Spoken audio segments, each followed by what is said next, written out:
we're going to leave both doors open, so if anybody wants to stand back here so you can hear. But 81 people are all that are allowed in here. We're starting to reach that maximum. So if some people can stand back here by this door, you can still hear. You're welcome to stand there, but if you want to stand back there, you'll probably have a better view, be able to hear a little better.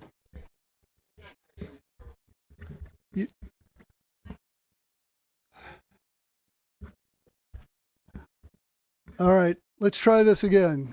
Can you hear me now? Okay.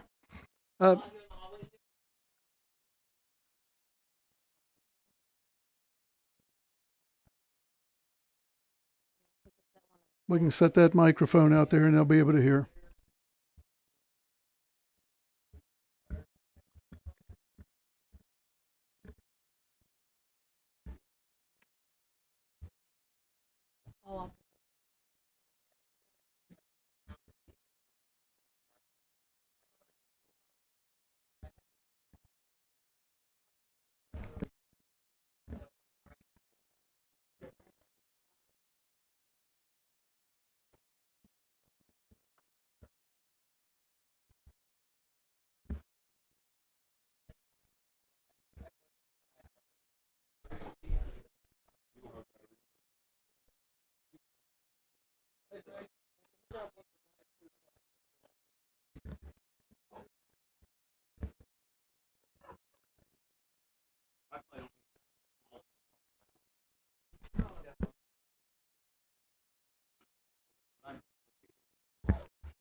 It is 7 o'clock. I'm going to call the meeting to order, and I'm going to ask City Council, the members, what is their pleasure. At this point in time, we have an overflow amount, so we don't have room for everyone that's planning to come to this meeting. There are a couple options for some people to stand outside, but if people are planning to cram into a room, we obviously have some limitations relative to how many people we can get in here. That would mean that we'd be looking at rescheduling this meeting at a larger venue so that we can have more people. However, we then have some issues relative to streaming once we do that, because we'll have to try to find a place where we can stream the meeting also. So I'm going to ask council if there is any recommendation as to what they would like to do in terms of handling this particular meeting. Well, we can't just walk over to the library. We can schedule something, and that's what I'm asking council. We can't just move this meeting. That doesn't make sense, especially for the people that came here and got here and may have mobility issues. I'm not going to do that to somebody where I just tell them we're going down the street. So I'm going to ask council if there are any recommendations as to where we go from here on this particular meeting this evening.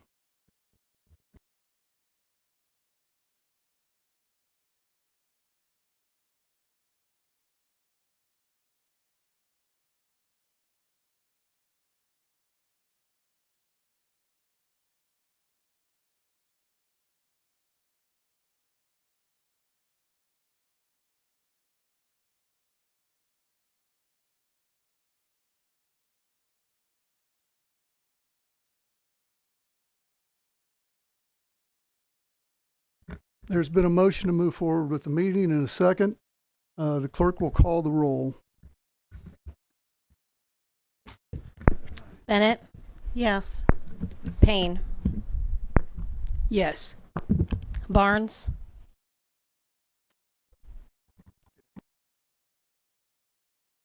Yes. McKeever?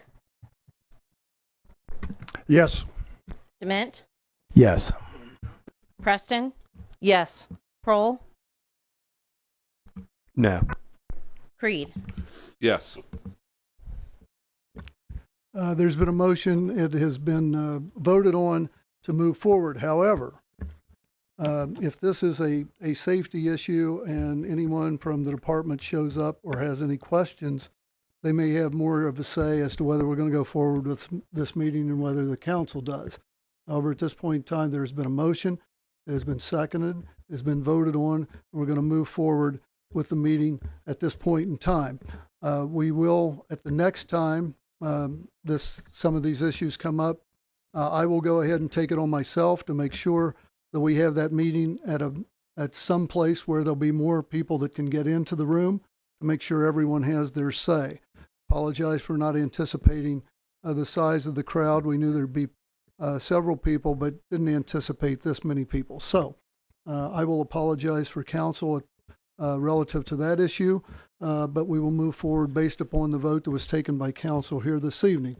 So, good evening, ladies and gentlemen, council members, city officials, and our streaming audience. Welcome to the March 24, 2025 City Council regular meeting. We're meeting at 26 South Paint Street, Chiillicothe, Ohio. The first thing I'd like to do is to thank President Pro Tem Payne for handling the meeting last time when I was not available, and I want to thank you for handling that. At this point, I'll ask the clerk to call the attendance roll. Thank you, President Shoemaker. Bennett, Present. Payne, Here. Barnes, Here. McKeever, Here. Dement, Here. Preston, Here. Prohl, Here. Creed. Here. Second thing I would mention is that Councilman Steve Barnes has resigned from council, so we have one vacancy on council at this point in time. But I do want to welcome the newest member of council, Gunnar Barnes, who has now been appointed.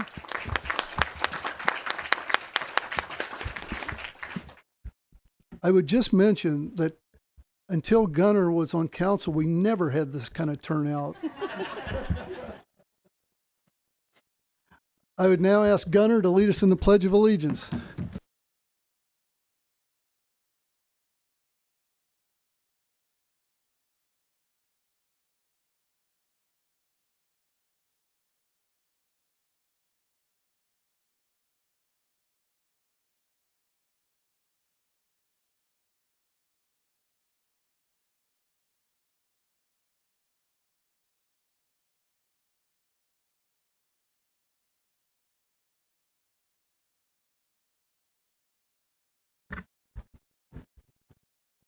The minutes for the March 10, 2025 regular meeting have been distributed.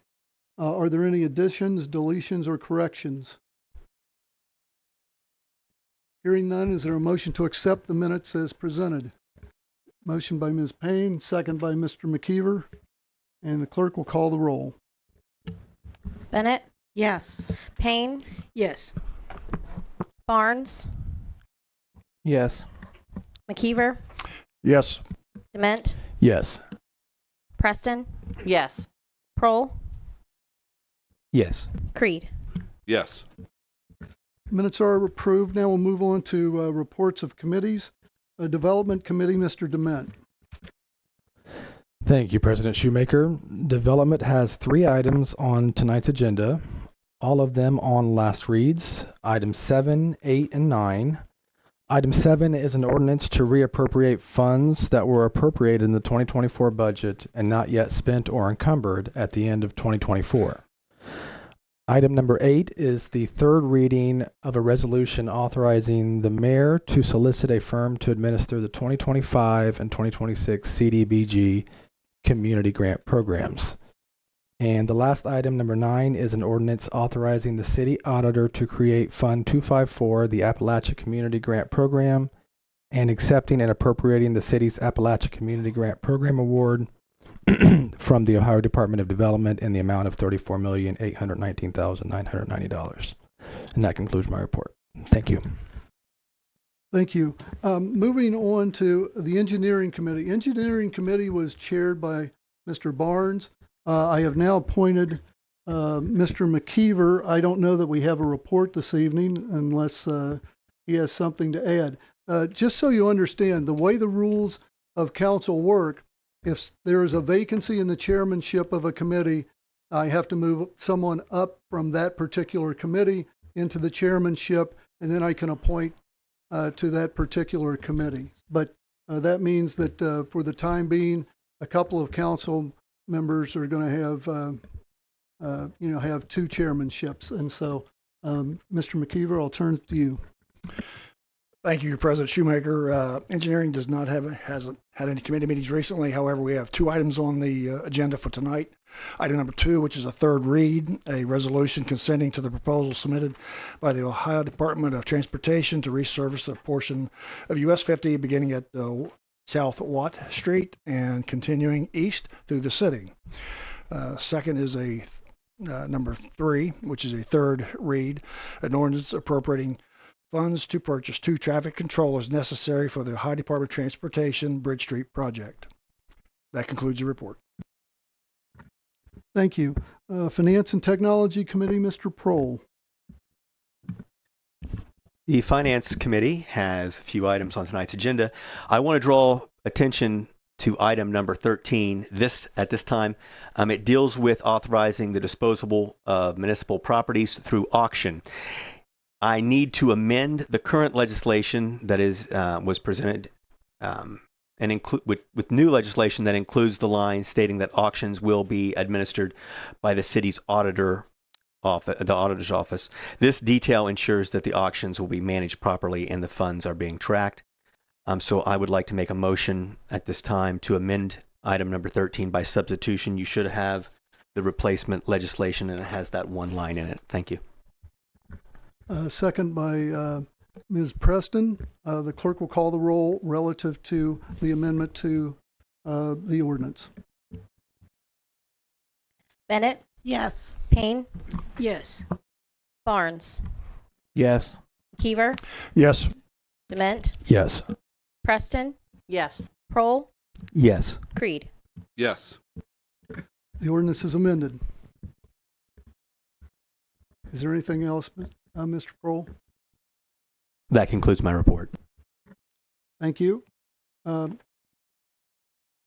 Resources, Ms. Payne. Thank you, President Shoemaker.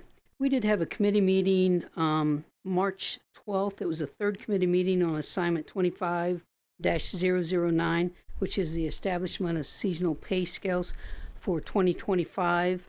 We did forward that to the law director's office, so we should see it on the next agenda. Thank you. That concludes my report. Thank you. Parks and Rec Committee, and Mr. Dement is doing double duty now relative to that committee. Thank you, Mr. Shoemaker. Parks and Recs has nothing on tonight's agenda and nothing to report. And that concludes the Parks and Rec. Thank you. Safety Service Committee, Mr. Creed. Thank you, President Shoemaker. We have one item on tonight's agenda. It is item number 6, and it's up for a third read. And that's a reimbursement for the police department for $37,000,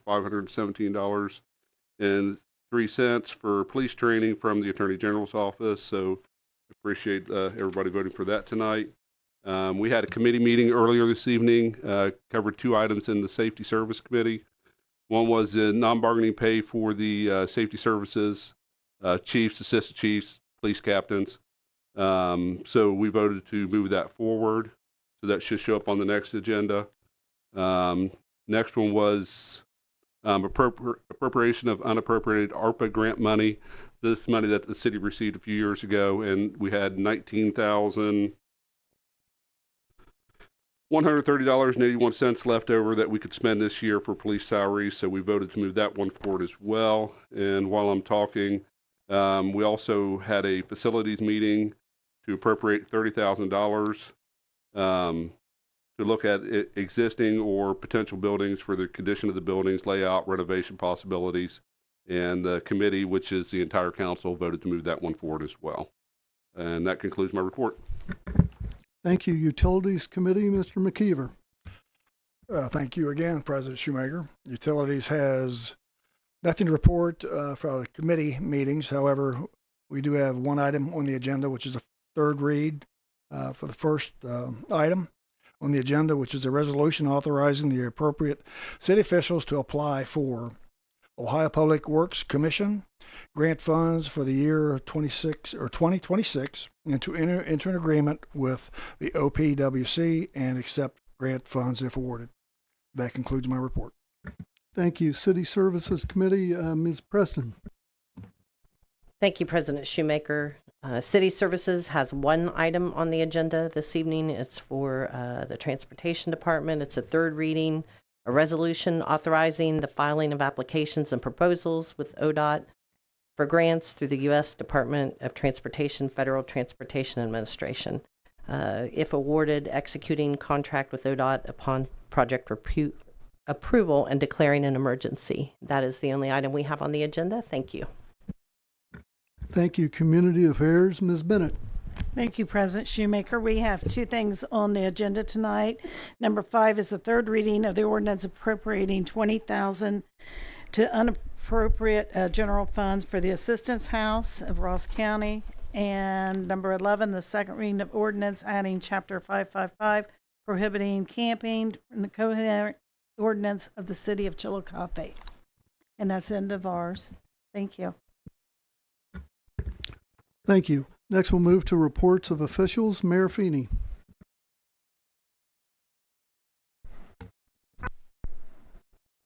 Thank you, President Shoemaker. Just one or two comments on tonight's agenda. I'll start with comments on item 11. Earlier tonight, I forwarded a letter that I had received from the police chief stating some, concerns about the ordinance as drafted, basically looking for clarification, I think, from council and or the law director on the implementation of some sections of that law and some of the phrasing in that proposed ordinance. I think his engagement and his evaluation or review of that ordinance was useful. He expressed those concerns to me, so I'm forwarding them along to you, hopefully for clarity on that topic. And then just a few updates. Last fall, council appropriated funds to put speed humps on South Watt Street, Pawnee Road, and Logan View Drive. We were dramatically back ordered, but finally got those in. So within the coming weeks, there will be communications, signage, and a rollout of those traffic and speed measures on those roads that I just mentioned. That'll be the first place we have them installed in the city. So there'll be some growing pains with those probably, but they were largely a result of the requests of the residents on those streets and the speeding speeding issues in those areas. And so we're hopeful that that can help regulate speed in those areas.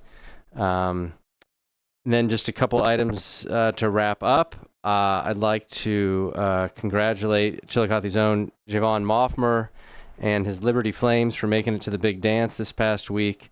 If you had Liberty going all the way, your bracket is now busted, but as far as Chiillicothe concerned, we're very proud of his achievement. He had a great career at Cedarville and did us proud at Liberty. And then finally, I'd just like to thank Councilwoman Nickerson, Councilman Barnes for their service to the city. They were both great council people, great to work with, and cared a lot about their neighborhoods and their community. Appreciate their service, and they will be missed. And I would like to welcome the new Councilman Barnes to the room and thank him for his service looking forward. That concludes my report. I don't want to get political, but if the Republican Party could find a Nickerson to replace, that would just be helpful, so that we could just continue. But I'll move on from there. Auditor Spetnagel next. Prior to this meeting, I held a budget review. I did bring some extra copies, but it looks like those are gone. If anybody has any questions or would like information about that review session, you can contact me, email if you have any questions, or stop in my office. The only other item I have is item number 13 on the agenda. I did ask the law director to tighten up that resolution a little bit. In the committee assignment, we have already contracted with an organization that takes care of our online auction stuff. We do use 2 different auction companies, which requires 2 different resolutions. One is if we do an in-person auction, and then this one, which is our annual one that allows us to use Gov Deals to do online auctions. So I just asked that we tighten those up going forward, and then that concludes my report. Thank you. I'm going to ask Kevin Lewis and Adrian Harrison from Labor's Local 83 to come forward. I'm going to let them start with the audience participation, only because they're here to talk about a proclamation that was passed by the commissioners and has been presented to council relative to National Work Zone Awareness Week. And I think this is an important topic, and we're going to allow them to go first in the audience participation. If you'll just push the button so that you get the green light. Yes. Adrian Harrison, President, Laborers Local 83, 2032 8th Street, Portsmouth, Ohio, 45662. I'm Kevin Lewis. I'm on the executive board down at the local. So I just want to say we've had crashes since 2019 to 2025. We've had over 26,000 accidents in Ohio, and over 6,500 of them are in 2019 alone. So since 2019, there have been 9,000 injuries and 99 fatalities, which 9 of them were road workers. So I have to say thank you to the City Council for support and hopefully signing the Highway Safety Proclamation. Your commitment to raising awareness about this critical issue demonstrates your dedication to the safety and well-being of our community. Together, we can make a significant impact in promoting safer roads for everyone. So thank you for your leadership and partnership in this important initiative. You got anything to say? Thank you so much. Thank you. Anything else? Thank you. That's We it. really appreciate what you're bringing to us. We had presented this proclamation to all of the council members, and I would ask if there is a motion to adopt the proclamation. Motion by Mr. Creed, second by Mr. Dement. The clerk will call the roll relative to the proclamation. Bennett, Yes. Payne, Yes. Barnes, Yes. McKeever, Yes. Dement, Yes. Preston, Yes. Prohl, Absolutely. Creed. Yes.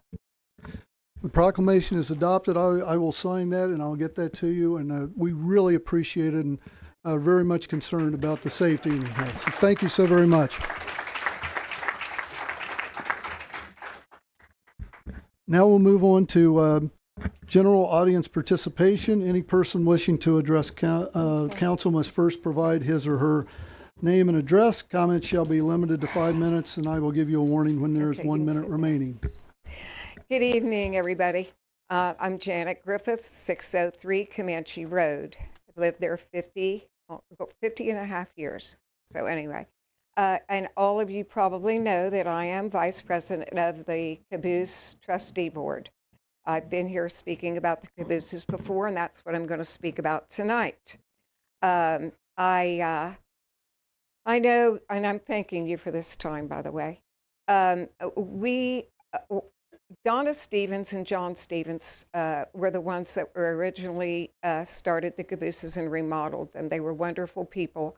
And she always gave a report to the city because the city does own the cabooses. So that's what I wanted to do tonight. As you noticed, if you've went by, that they're painted one red, which is the B&O, and it was built in 1927. And thanks to the city, that was painted. And then we took our own funds and took the front caboose, which is a 1975 by the chassis system. We took it and we made it the original color that it came off when it was when it was built. And that was an improvement for the city, we think. We also recently, in February, we remodeled the whole front of the front caboose on the inside, getting ready for Statehood Days. Cindy Stevens is our president of the board, and the board works really hard to make you, the city of Chiillicothe, who support us, proud of us. When we did Statehood Days, we had we had 65 people go through our caboose that day. It was a wonderful day. It was a rainy day, and you remember how bad it was, but people got out. We had Garen Veras go through. We had Kelly and Mark Johnson go through, and we had the mayor and his children go through amongst those 65 people. We have participated in every downtown function that there is, plus Shine on Chiillicothe. So we are active. Our regular season will be opening on May the 14th, and we will be open from 12 to 4 Wednesday, Thursday, Friday, Saturday, and Sunday. But we're going to try to extend our hours on Friday and Saturday night from 4 to 6 because our logs show that that's needed. When Deidre was on council, she and another council person, I don't know who the other one was, went through the cabooses. We were proud to show them through. Our volunteers are very, very good volunteers, very educated in the cabooses, but very educated, period. And they take great pride in taking people through the cabooses. We've had a lot of compliments on them. We've taken part in every downtown, like I told you, and we intend on doing Yellow Days too coming up. We've coupled with the Ross County Historical Museum downtown, and we are doing school tours. So, and we invite any of you that got extra time, and I know you do, to be volunteers. We're having our new volunteer training session on April the 23rd, and I'm sure you have a place open that you could volunteer for us. But anyway, our next project, and this is a big project, and we have got the money to replace the heating and cooling that's been there for over 30 years in the front caboose. Oh, shoot. But anyway. I shortened it once you started trying to get us to volunteer. I'm going to ask for extension on time. But anyway, and what we found out was we've got the money to do the air conditioning ourselves because we had a grant from David B. Massey to help with some of it. But we found out that the city changed codes and we have to put our electric outside on a big pole, and that's going to cost $17,000. So we're asking you not only to volunteer, but I'm asking you to be donors because we run strictly on donations. So if any of you got any loose money laying around, the cabooses, and the post office box is 924, and you make it to the cabooses on the top of the park. 924 is the post office box, and we would appreciate you contributing to us. Thank you. Thank you very much. Thank you. I'm not speaking on the cabooses. I'm Connie Scott. I live at 392 McKell, and I'm going to speak about the ordinance 555, the anti-camping ordinance. This ordinance, and I am supporting its passage, is a very positive improvement over the trespassing law that we currently have. This trespassing ordinance permits immediate removal of the violator, and the property can be seized and destroyed immediately. That's wrong. That's personal property destroyed immediately. With Ordinance 555, a notice is posted so that the camper is able to see he is breaking the ordinance and is given 3 days to move his personal property. The policeman is also supposed to notify a social worker who is on staff already at the police department to connect with this camper so the camper can be informed of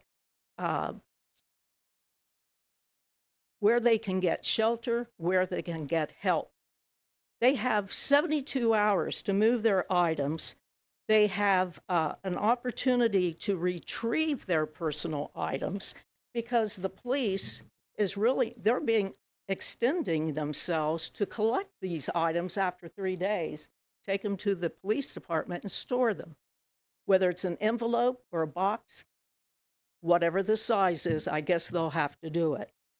This ordinance provides the keeping of the personal items of the individual as well as being connected to a social worker. That's really important. That's an improvement. The trespassing consequences for the ordinance that has been in effect It's a fourth-degree misdemeanor in which the offender can be initially jailed. And that offense can be on the offender's record. Now, none of us want that because we want these people to get out of this pit that they're in, whether it's drugs, alcohol, need of education. We want them to get out of this homeless situation, and we don't want this on their record. So Ordinance 555 is improving this situation. It carries a consequence of a minor misdemeanor and does not include jail time. You have 72 hours to remove your property. This really is an improvement, and it's more helpful to the homeless. I know that this ordinance is not solving the problem. This is a huge problem across the country, and we have to deal with it in City Council in the city of Chiillicothe. I must compliment the woman with Ross County Community Action. She has written grants. She has done much to help the homeless in this area. Now, I think there's something needs to be done through the continuous improvement process for the Chiillicothe City. We have this wonderful comprehensive plan that we got an Appalachian grant for. We have all this money to improve the park, to improve to build buildings. We need a long-term plan, an improvement plan for the homeless. And 1 minute left, please. oh no. Okay, speed up. We need to have this long-term plan that we know what's happening, what can happen. And if it doesn't exist, we need to create it. We need to have shelters, not only in the county, but we need them to be available. We need areas for these people who I understand want to camp. They have to camp because of emotional and medical problems, emotional, physical, mental problems. They need to be outside. So we need to have a long-term plan. And I look to the mayor and his leadership team to create this plan. And if it exists, let us know what it is. The churches of this area and the Ross County Community Action have done amazing things, feeding the poor, showering the poor, getting them clean clothes. But there's more to be done because there's so many homeless because of the situation. Okay, wrap it up. Please. Wrap it up. Yes. Okay. Anyway, I salute the City Council for looking for an opportunity to improve the trespassing ordinance. I look to the leadership to create a long-term plan to meet the various needs of the different groups of the homeless that we have in Chiillicothe. And I thank you for giving me time to talk. Thank you. I need glasses, sorry.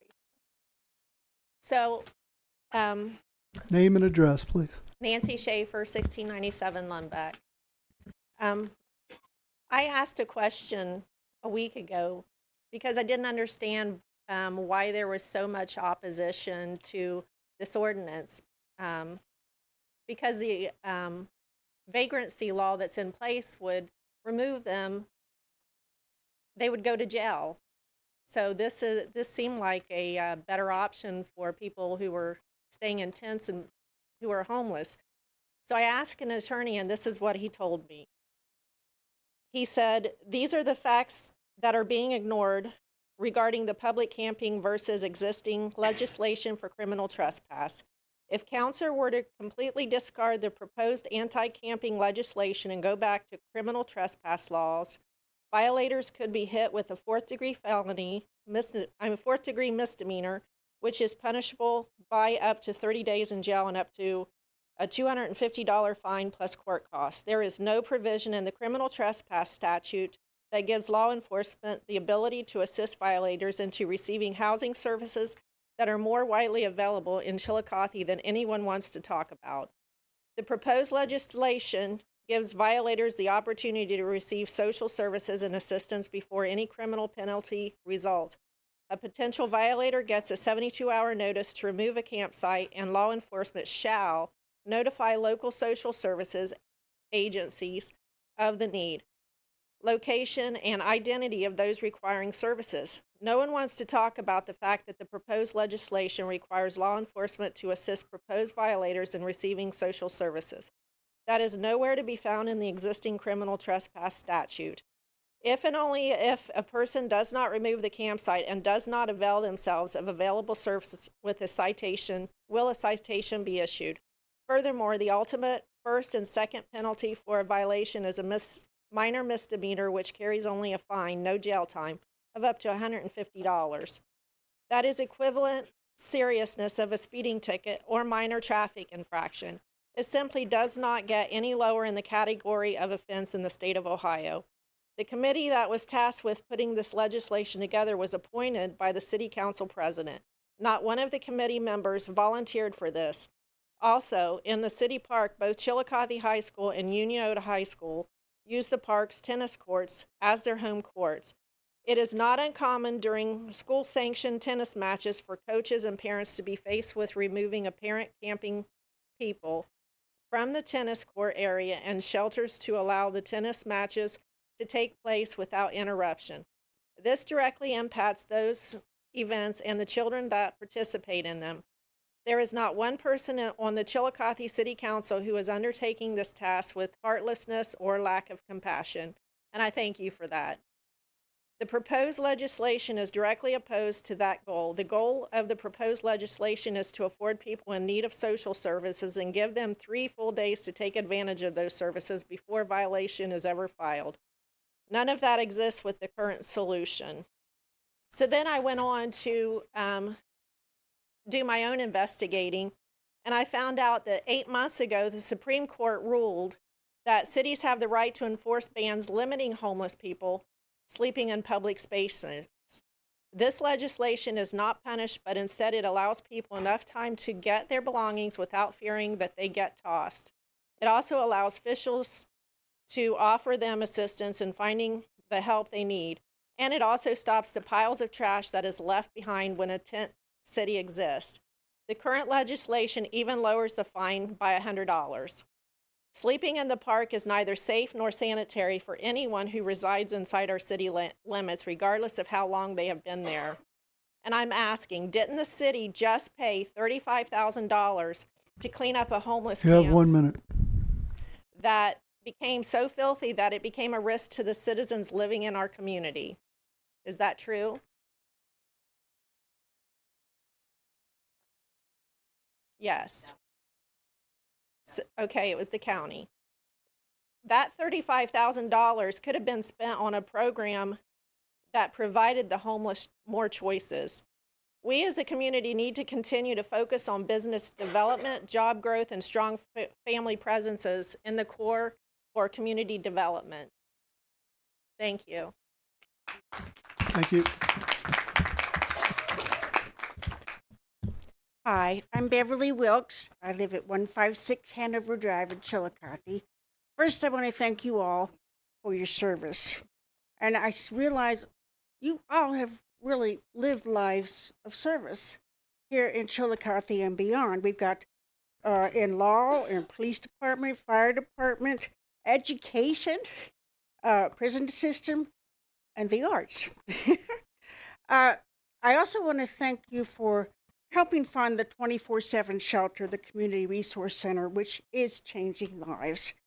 And I want to thank specifically Council members Greg McKeever and Lisa Bennett for participating in the Ross County Continuum of Care to End Homelessness. That organization, for those who want to know about plans about homelessness and want to really know what's going on, that meets, that is actually a HUD dictated organization. And you can come to the meetings and hear it all and understand what's going on better and also plan, help plan. They meet on the first Wednesday in the library annex at 1 o'clock. Okay. And thank you, Councilmember Dandement, for your thoughtful response to an email that I sent to council members. Thank you, Council President Kevin Shoemaker, for holding that review meeting on homeless, and thank you for all of you members, which was most of you, who showed up and participated Thank you, Council members Dan and Lisa, for ensuring that gentleman that has with homeless experience was able to get to the microphone and speak. And what that gentleman stated, but stuck with me, I don't know if it stuck with you, that it's not safe on the streets. The proposed ordinance references safety. We've heard safety concerns here. But what that gentleman was telling us was he's not safe on the street. He didn't want to necessarily be there, but he's not safe. And other people that are homeless are also not safe. Data shows that unsheltered people are much more likely to be victims of crime than perpetrators, especially violent crime. And people experience homelessness are in a daily struggle just to live another day. At the review meeting, I talked about the homeless young father, Fred Letts, who died in an alley here in Chiillicothe on January 6th during a level 3 snow emergency. His former teacher I talked to, she describes him as a nice young man, and he's not the only one to die. So when talking safety, homelessness can be fatal. I understand that some people see some good things, especially in comparison to the trespassing ordinance, like connecting folks to resources. But in truth, that's nothing new. You heard, it's already happening. You have 1 minute. What'd you say? 1 minute? 1 minute. Doggone it. Okay. Okay. All right. It's hard when you're a preacher's kid because you got to preach. Most everyone, I think, is familiar with some version of the golden rule. You know, do unto others as you would have them do unto you. So I try to imagine, and you can too, I'm sure you have, that I'm unsheltered or you're unsheltered. And what is it that I really want someone to do? You know what I really want? Probably, I don't know. I've not been there, thank God. I want basic human needs. I want to survive another day. Food, water, shelter, so forth. So some people say, well, confound it, we're helping them. Well, not really, because they're already being helped. And why don't they just go to the shelter, which you already fund? But you know that doesn't have the capacity. And some people are barred. And some people can't live, really, because of mental trouble in congregate spaces where 80 people, all ages, including children. And that's it? Yes. Okay. Who's our neighbor? Our neighbor is, if you think of the Good Samaritan, his neighbor was the one that was most vulnerable, the one that was hurt. Well, I think that's what, we are all neighbors, but I think that's what our neighbors are. It's the one that we need to help. So, and one final thought, Lordy. One final thought. Okay. Just remember, Jesus was homeless, okay?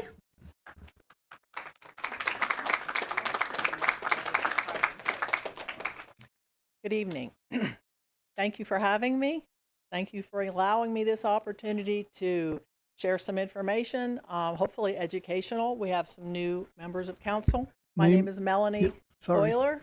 I'm a Ross County Community Action employee. I live here in Roberta Lane in Chiillicothe. I coordinate the homeless outreach team for Ross County Community Action. So I am here to represent that outreach team, effectively linking with the homeless. I would like to let you know, first of all, that it is a team approach. We have a large team of volunteers. Some are not volunteers. I will say some are reimbursed by their employers, by the agency who allows them to come on the outreach team. This is an evidence-based strategy.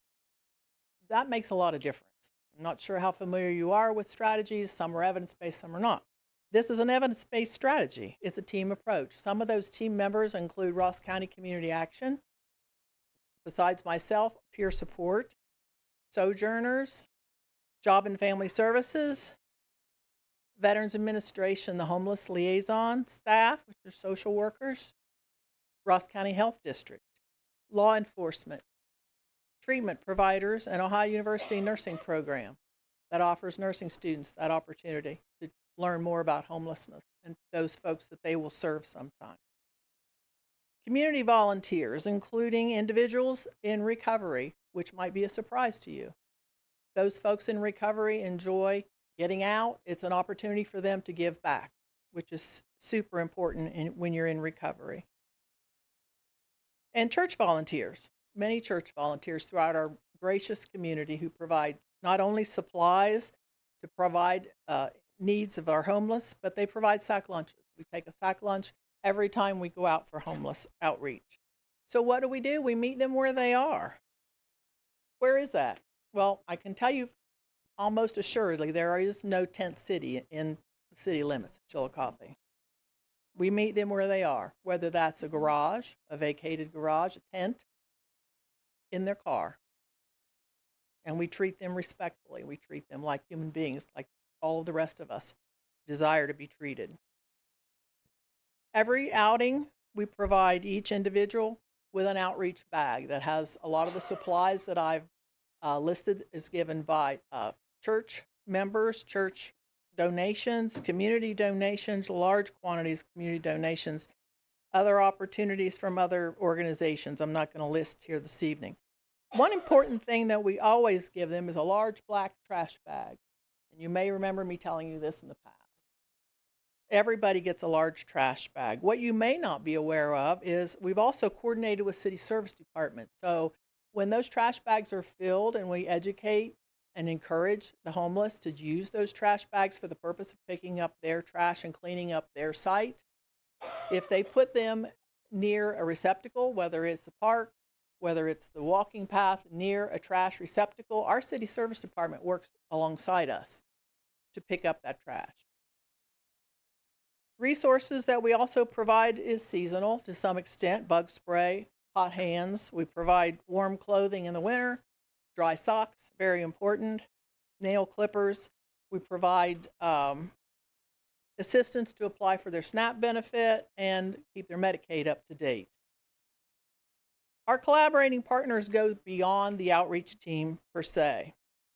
We make referrals every time we're out to detox, to treatment, medical providers. Many of these individuals have no medical home. They can be diabetics. They can have infections, bug bites that become infectious, any number of medical needs. So we create that relationship for a medical home and get them medical care. Community Resource Center, which has already been touted and spoken of this evening. The Salvation Army, Southeastern Ohio Legal Services, and multiple housing options, more of which we are in desperate need of. We are in constant communication with our partners. The question begs, what else can we do when the team goes out? What do they need? What aren't we doing? What are we missing? It's an ongoing conversation. So now I'm asking you, as the city council, what else can we do? What are you doing? Demonstrate to the city, to those who have elected you, what are you doing to mitigate this issue? And how is this ordinance helping the situation? Thank you.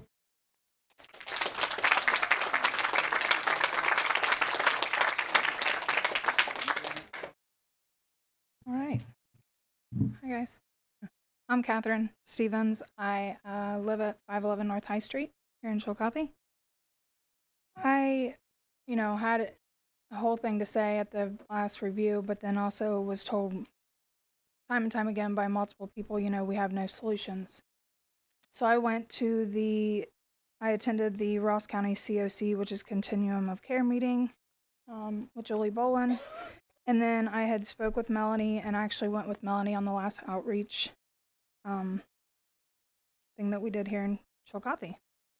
The issue being is, we have this ordinance and it's been set forth, and it was requested back in January from the law director to address. Issue and concern with that is between the beginning of December when that was sent out to now, every homeless encampment that is within the city limits has been now torn down. We had this issue whenever we were going out to try to give resources to these individuals that they're not there. We did meet somebody in a parking lot, and I did ask if it was okay if what she had told me to use, but I'm not using any names. You know, the homeless stated that the issue is we have nowhere to go at this point. There's not enough room in the shelter for everyone. And then even some of the housing that was set forth down off of, I think, by like Douglas and that area. Yeah, Columbus Street. They said that was more ridden with drugs than it was out on the streets. I guess my question is, and looking over, you know, finances, I've been in contact with the auditor of Ross County.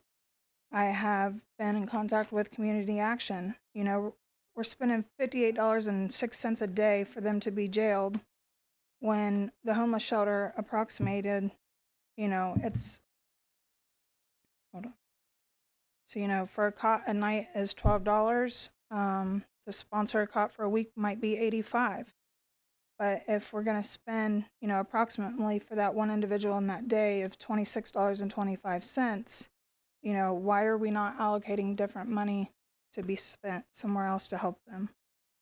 I mean, the issue we're really facing when looking at the ordinance only gives advice or recommendations for the police to follow moving forward. The issue that presents with this ordinance is that it has taken multiple months for this to even be discussed, and yet they've already done what they're doing. They've went into their homes, their encampments, they've got rid of everything, they've thrown it away. They didn't give them any options or time to get out.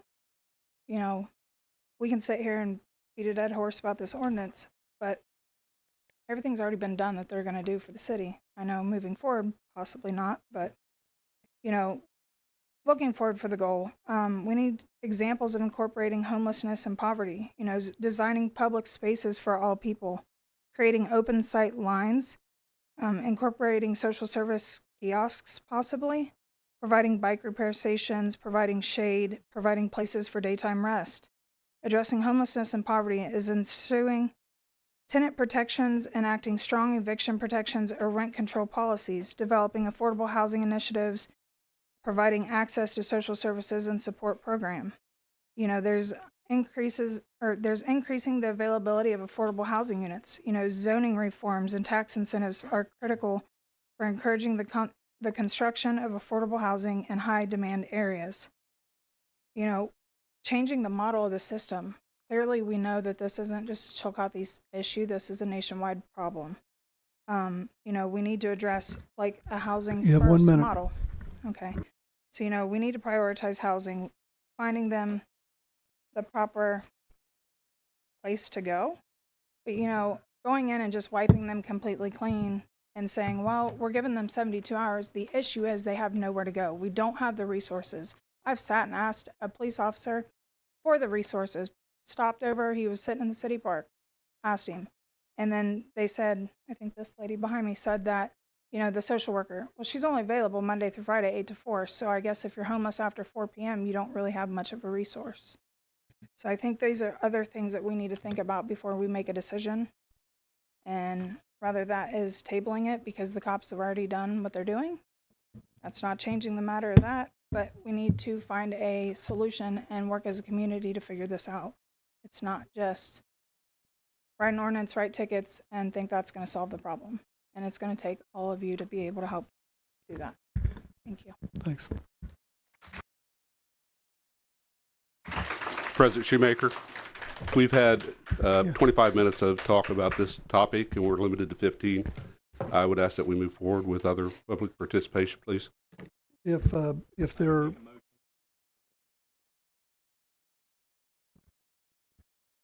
there's been a motion and a second, the clerk will call the roll.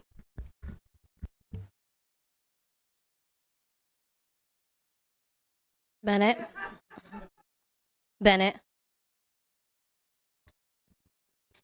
No. Payne.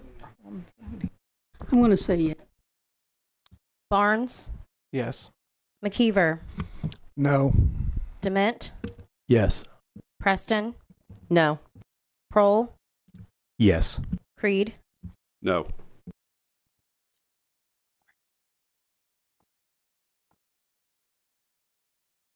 This is the only time that there's likely to be a tie vote here. And guess what? I get to cast one. So we're going to have a couple more speakers. It does say in our rules that if there are 3 members that move to limit, that can happen. But we're gonna have a couple more, and hopefully that will allow us to move forward so that we don't take too much time for everybody here. Okay. All right. That's where we are.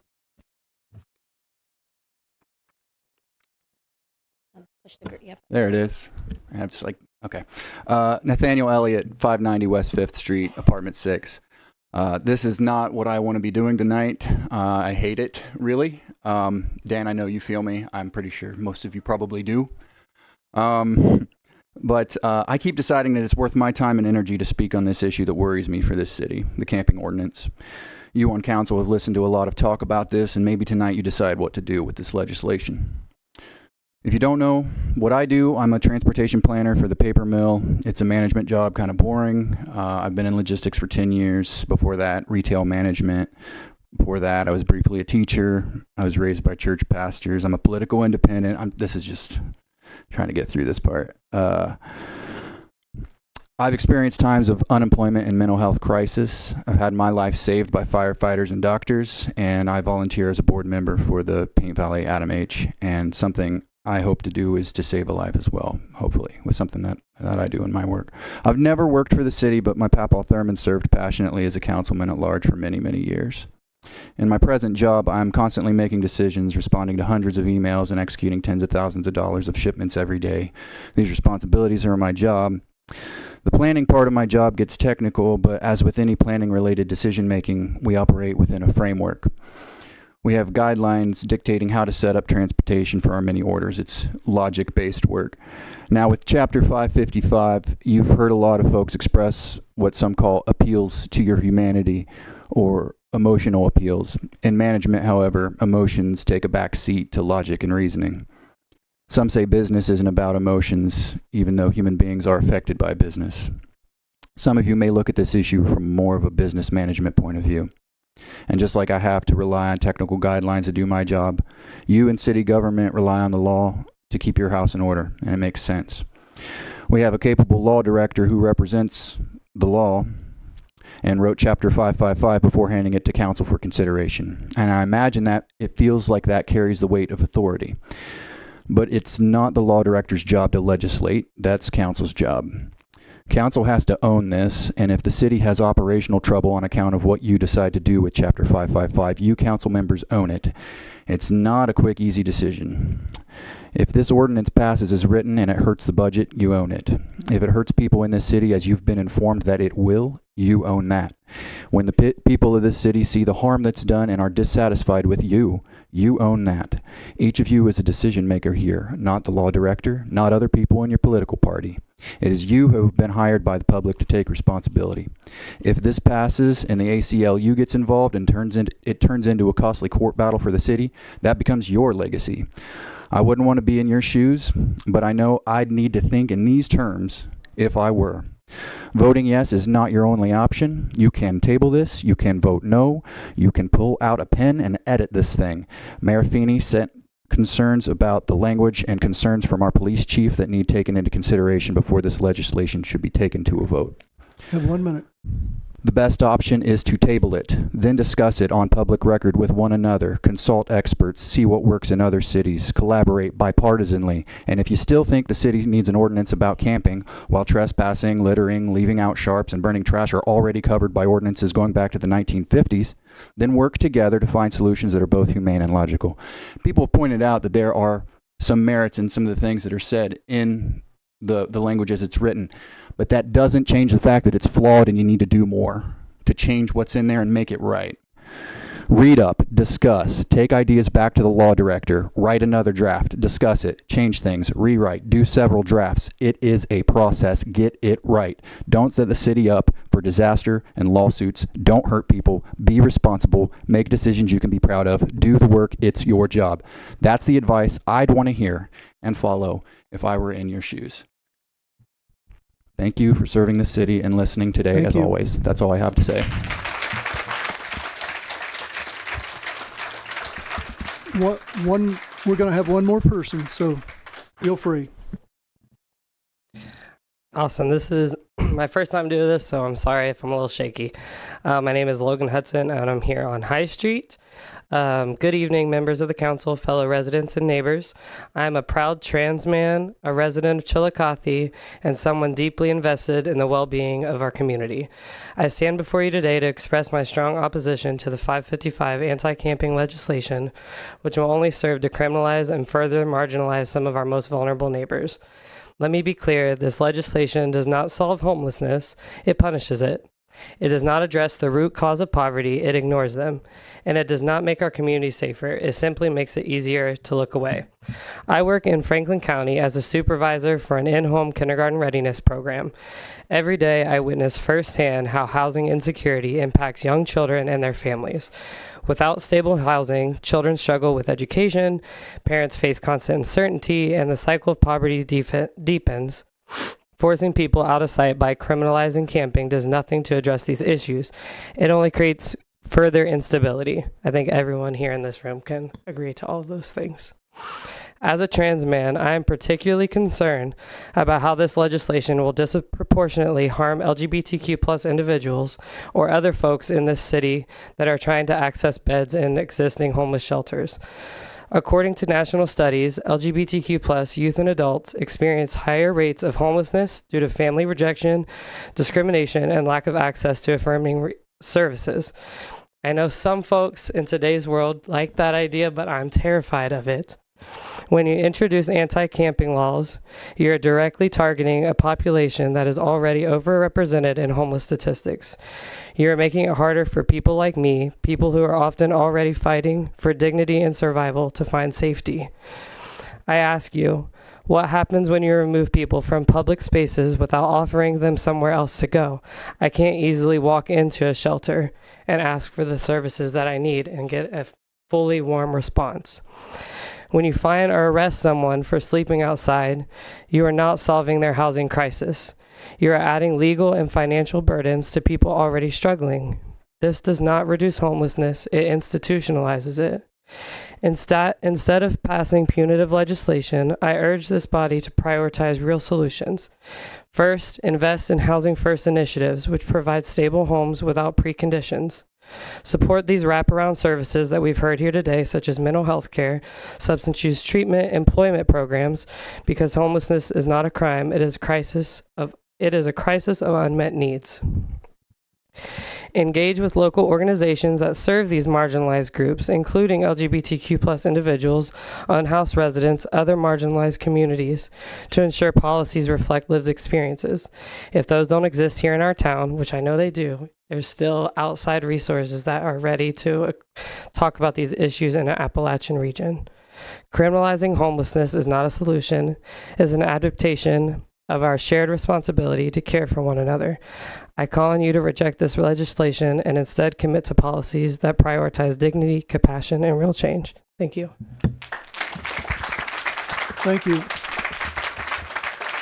We are now going to move on to old business. Or is there any old? As was I. Mine was neither. I'm going to give the last two just because of time. I'm not trying to stop anybody, but this isn't about the homeless issue, so it's a different issue you're talking about. It's about an educational issue. I'm going to give two more speakers, and then we're going to move on. Okay? So I'll give you that opportunity, and then one more. All right? So we heard some disinformation tonight about a Could I have your specific name law. and address, please? Oh, my name is Stone Johnson, and 29 North Brownell Street. We heard some disinformation tonight about specific laws that are in place, specifically what public trespassing is, or private trespassing, or public trespassing in general. Criminal trespassing. Excuse me. I don't mean to interrupt you, but this sounds like we're going back into the same No, this is issues. specifically about criminal trespassing, and I want to explain that so that people know what that means. No, it hasn't. I'm not talking about the ordinance. Excuse me. I'm going to give you a couple minutes to do that, but do that quickly, please. Okay? Wait. Oh, excuse me. Now, wait a minute. I just want to make We're going sure. to run, excuse me for a second. Look, people are allowed to disagree on these issues, and people are going to get to have their say on these issues. But we're talking about dignity for people, and we're going to treat everybody with respect and with dignity. So we're not going to get into arguments, and we're not going to fight about these things. We're going to have a real discussion about it. If you can do it in a couple of minutes, because it is on the issue that we were just talking about. So feel free, go ahead. You've got a couple minutes. Respectfully, this is about a specific law so that people know what they're talking about. Criminal trespassing applies to private property. A person charged with criminal trespassing can be charged so when it is at somebody's residence, when it is somebody's private business, when it is somebody's private property. This does not apply to places that are public property. This does not apply to sidewalks. This does not apply to public areas. If it is accessible to the public, you cannot be trespassed. If it is a private business, if it is a private home, then you can be trespassed. So, therefore, you're not having people being thrown in jail because they're sleeping on a sidewalk. Thank you. Thank you. One final, wait. I'm only going to allow one, so. I'm going to talk after. Is there something in council rules that says I can't talk? Well, I'm not talking about the homeless ordinance. Excuse me for a second. I have the authority to limit this to 15 minutes. I'm trying to be as liberal about that as I can so that everybody gets their chance. Was about one topic. It was, and as long as this is a separate topic, but once again, excuse me, the last person though was talking about the ordinance, and so I just want to say this should not be about the ordinance, or I'm going to stop that because we're just not going to keep going on the one ordinance. Okay? So go forward. I do want to say my subject is mostly about representation on the council. So before I need a name and address, please. Oh, sorry. I'm Galen Kaltenbach, 505 McKellar Street. Before I begin here, I want to make it clear that I'm not really talking to the council because it's like talking to a brick wall. I'm talking to the people behind me. I truly do not believe you have the people of our city's best interests at heart, nor do you care to hear us. I want principled people to be on my city council representing me. And so far, none of you have shown me that you have consistent principles. Feel free to prove me wrong because I want to be, because if I'm wrong, then things are going to get better. But if I'm right, it's going to get worse with you here. I get the impression you're here because you think you're entitled to control and power, or that it would be a part-time job where you rubber-stamped violence and got your asses kissed in the process. And whose ever asses you're kissing, I suspect it. Excuse me. People are dying. Wait. Excuse me. Okay, I will not curse. I will not curse. Wait. Excuse me. I think you're talking about the ordinance. Look, you should address. You can address me. I'm addressing. You can address me. All right, you're right. You're okay. right. That was Don't be disrespectful. specific Let me get to this. to what I was going to say originally. This is about the ordinance, though. No, it's not. think. I have something that is beyond that. Great. Let's get to it. Please then. let me get to it. I'd be more than happy to do that. I am. Okay. Okay. Oh, honey. Wait a minute. You Excuse are a me. fleet of rich people. Excuse Stop. me. We're going to, excuse Okay. me. Excuse me. That goes both ways from the person that's speaking as well as people in the crowd. All right? We're going to run this in an orderly fashion, okay? That's the way this is going to work. All right? This will be the last speaker of the evening before we move on to other business. Does everybody understand that? Thank you. My name is Stephanie Renner and my address is 98 Douglas Avenue. I appreciate the opportunity to speak with you today. I come before you not only as a concerned citizen, but as someone who believes in transparency, accountability, and the respectful treatment of everyone in our community. Over the past several weeks, I have made multiple public records requests in hopes of understanding how decisions are made and ensuring that the public's right to information is upheld. Unfortunately, I have experienced significant delays and a lack of adherence to these requests. Public records are a vital tool for ensuring that our local government operates openly and in the best interest of all citizens. When these requests are not honored promptly or completely, it erodes trust and undermines the very foundation of our local democracy. I wish to address a personal matter regarding the tone and content of communications from our elected officials. On March 14th, I received an email from my councilperson for the 6th Ward that has left me deeply troubled. The email read as follows: Miss Renner, what a beautiful Friday evening to spend with family after working a long week at a real job. So happy this work week is over. Of course, council has been busy as well. It's such a pleasure to try to save a kids' football league for our local youth to enjoy. Also requesting and securing a pay raise for our young seasonal workers makes a person feel good. Lots of busy work, but well worth it. I did see where you demanded 48 hours to send over various emails and all associated components of each email.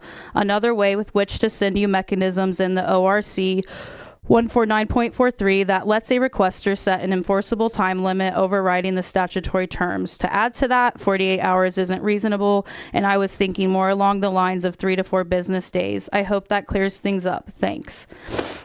I want to be clear, that's the end.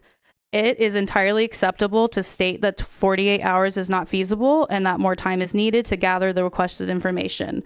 However, the tone of the email was unnecessarily hostile and unprofessional.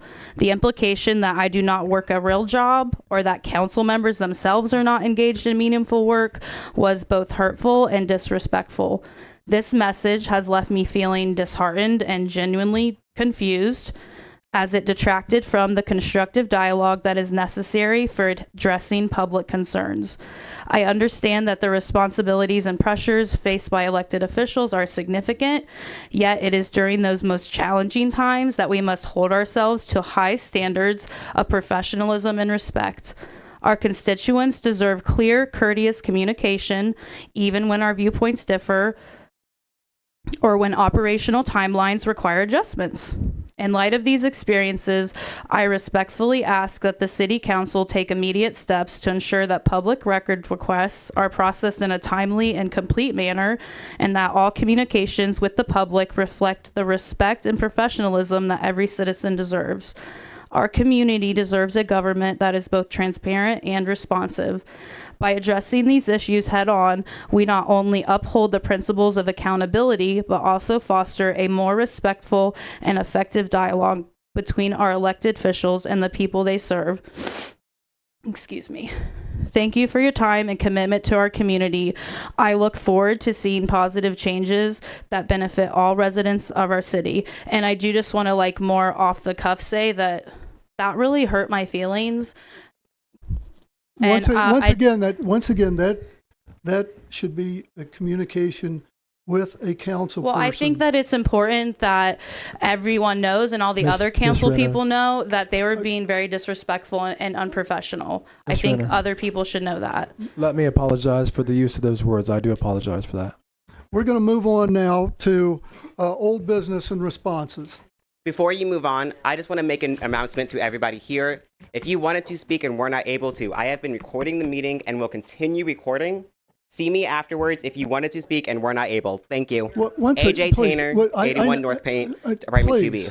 We've already said that at this point in time, I'm going to stop with all of this. We're going to have a meeting, the next meeting. I'm going to hold it in a place where everybody can come, and I'll hold it early enough in the evening that anybody that wants to speak. We're not trying to keep people from speaking, but I want to make it sure that I'm going to control these meetings, because otherwise they get out of control and people start arguing with each other.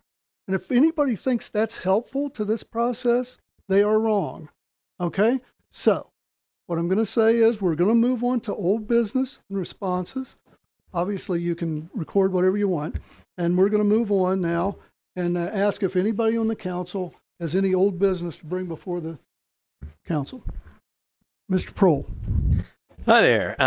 Well, I tell you what, my old business piled up in the last couple of weeks. I wanted to use this time to say goodbye to 2 outgoing council members. My plan was to say goodbye to 1, but then we had 2. So Deidre and Steve, it was my privilege to serve a few years with Deidre, and she had a conscience and conviction that made her such a valuable leader for our community.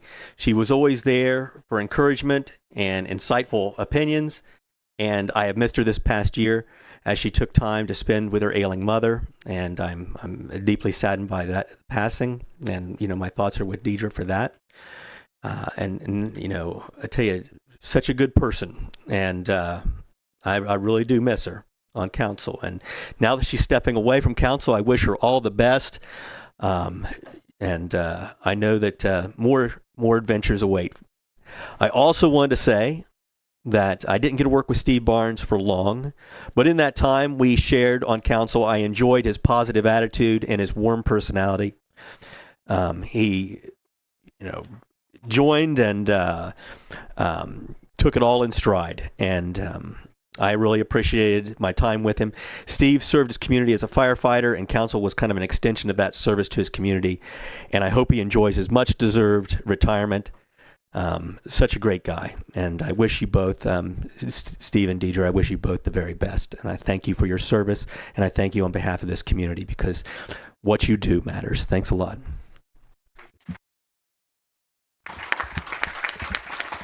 I think I can second that for everybody that's on council. Those two members were wonderful people, and they will be missed. And we're glad that others will join us, but they will be missed. And thank you so much for those comments.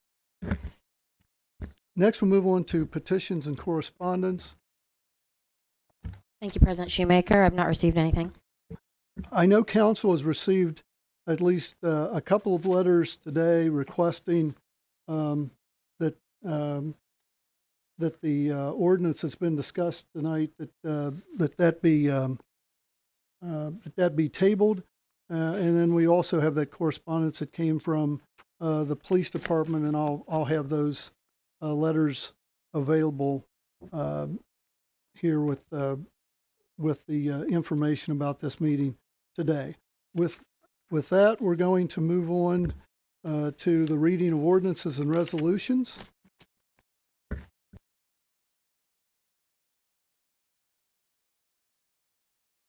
Well, let's go to new business then. You got some new business too? I got some new business too. Good deal. Okay. I got to keep busy. Last week I made a motion to table legislation dealing with the camping within city limits. The legislation was meant to address problems with homelessness within the city. That is to say, it provides additional ways to prosecute homeless population or at least move them out of sight. The hope of this legislation was to clean up the city and to clear away the blight of homelessness.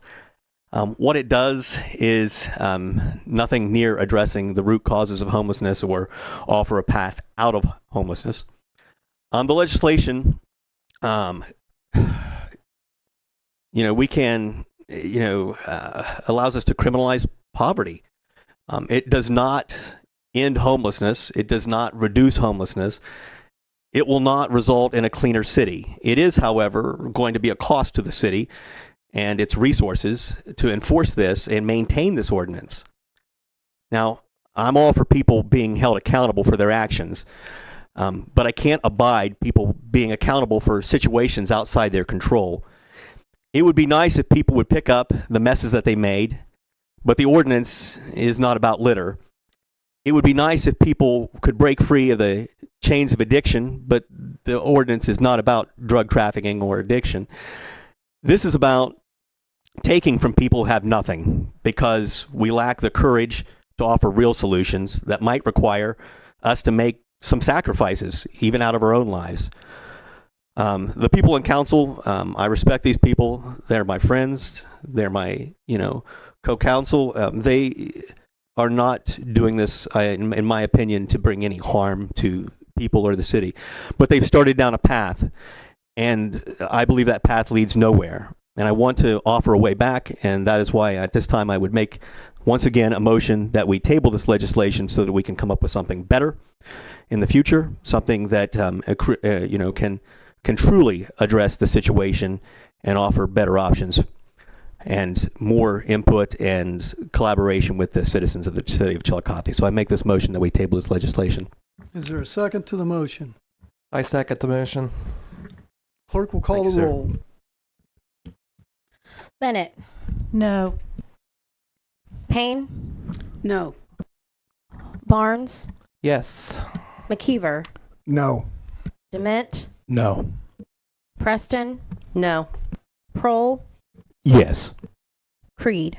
No. Motion fails. We will now move on to the reading of ordinances and resolutions.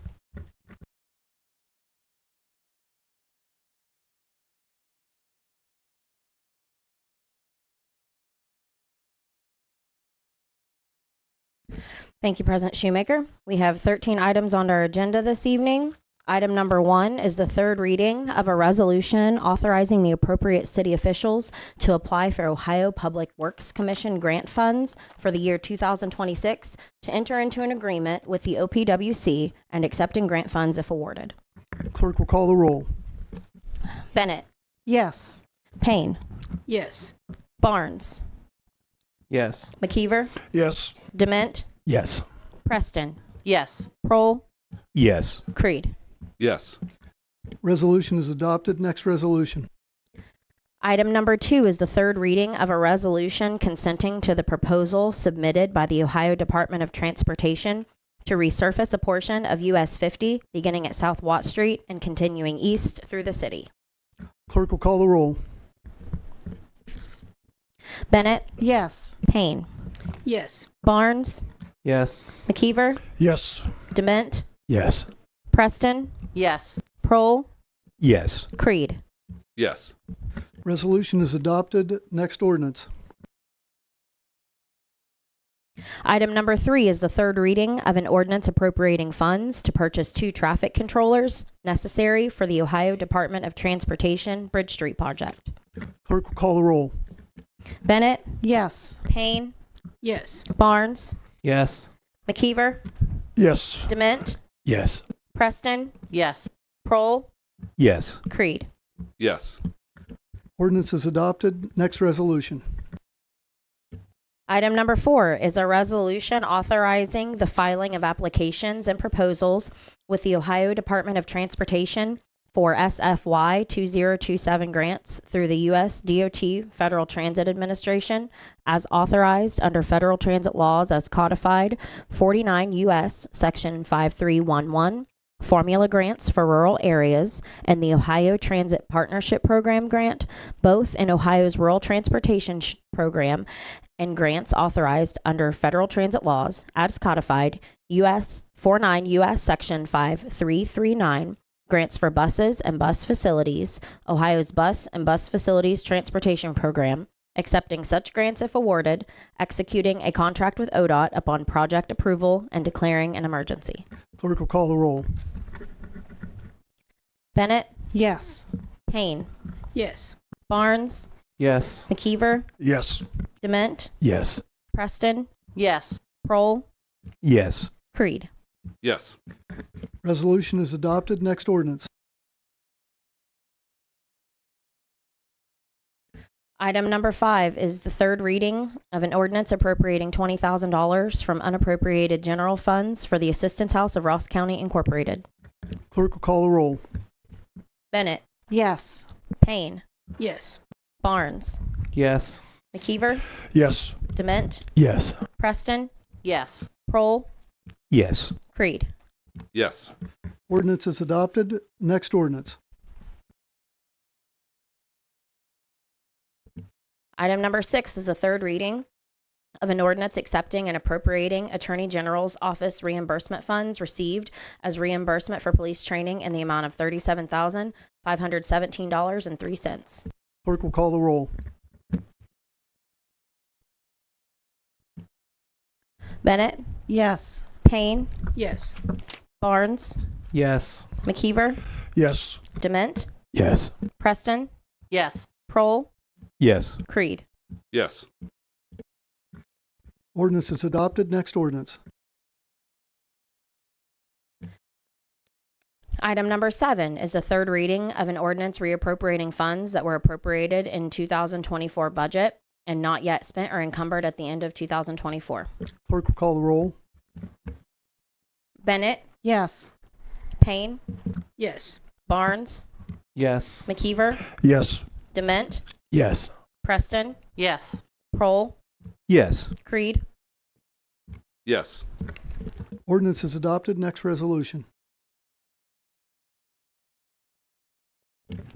Item number 8 is the third reading of a resolution authorizing the mayor to issue a request for proposal to solicit a firm to administer the PY 2025 and PY 2026 Community Development CDBG programs and enter into an agreement with the awarded firm, and authorizing the awarded firm to file an application for the CDBG Community Development Allocation Program and competitive set-aside grants, including but not limited to Neighborhood Revitalization Grant, Downtown Revitalization Grant, Targets of Opportunity Grant, Critical Infrastructure Grant, Economic and Residential Infrastructure Grant.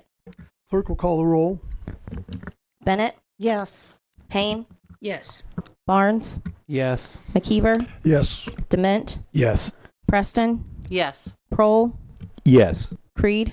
Yes. Resolution is adopted. Next ordinance.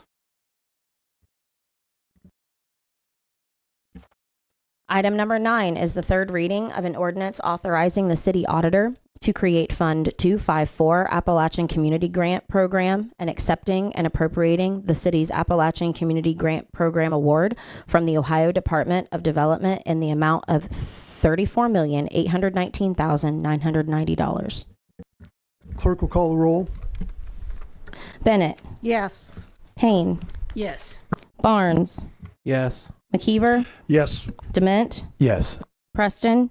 Yes. Prohl? Yes. Creed? Yes.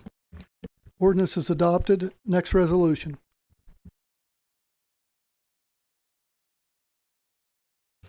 Item number 10 is a resolution, the second reading of a resolution declaring the necessity of amending sections 163.013F, 163.03, 163.08, and 163.16 of the codified ordinances of the City of Chiillicothe in order to renew the existing 0.2% levy that expires on December 31, 2025, at the same rate and for exclusive use toward the continuation of street paving, repairs, and improvements for a 10-year period beginning January 1, 2026 through December 31, 2035, resolving that said amendment should be placed before the electors at the election to be held on November 4th, 2025. The resolution will move to the next agenda. Next ordinance. Item number 11 is the second reading of an ordinance adding Chapter 555, prohibited camping, to the codified ordinances of the City of Chiillicothe, Ohio. The ordinance will move to the next agenda. Next ordinance. Item number 12 is the second reading of an ordinance appropriating $36,000 to cover the city's cost for the Ohio Department of Taxation deficiency balance from the municipal net profit returns in 2024 and declaring an emergency. The ordinance will move to the next agenda. The next resolution.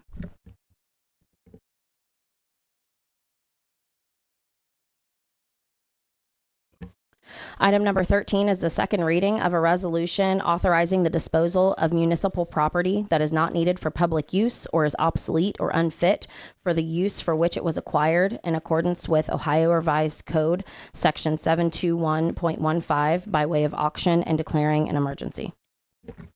The resolution will move to the next agenda. Is there a motion to adjourn? Motion to adjourn by Ms. Bennett, second by Ms. Payne. The clerk will call the roll. Bennett? Yes. Payne? Yes. Barnes? Yes. McKeever? Yes. Dement? Yes. Preston? Yes. Prohl? Yes. Creed? Yes. We are adjourned. Before everybody leaves, I would like to offer an apology for any perceived disrespect. It was not intended.